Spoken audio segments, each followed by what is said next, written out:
put this question to you. What's your analysis of the state of international interest or support for what's happening in Myanmar? You must realize that the rest of the world is distracted by COVID. Every single country is having a crisis on its hands, whether it's the US or UK or Germany or France. They don't have the bandwidth to really get involved in other people's issues. And ASEAN, which is the body closest in politics and cultural context and geography to Myanmar, is really being relied upon by the international community to do its job. We have seen when it comes to internal conflicts in member countries, ASEAN is fundamentally disabled.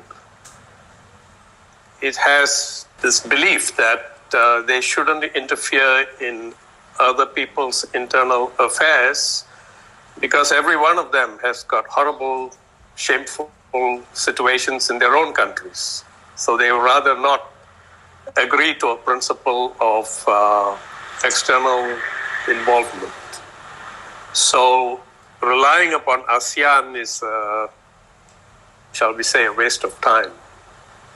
Cyril raised another important hard truth, geopolitics, geographical proximity or distance, and the global pandemic are all factors that are contributing to the lack of appetite, if you will, by the international community at large.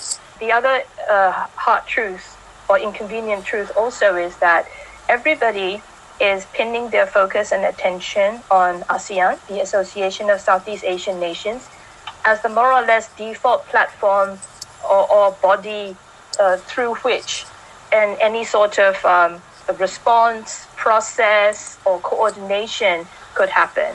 So the international community, key members of the international community who are also key partners of ASEAN, countries like the United States, organizations like the European Union, in this region, China, Japan, India.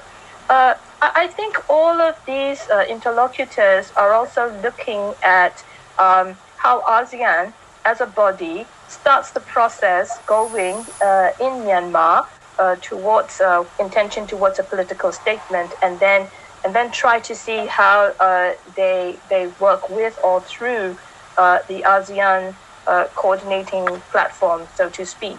So I think we're at that kind of situation. And another inconvenient truth that I think we all need to ask ourselves is, how important is Myanmar to the world?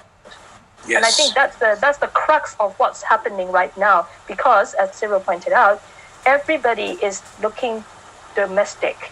The main priority is getting the better of this COVID pandemic. There are new waves coming out.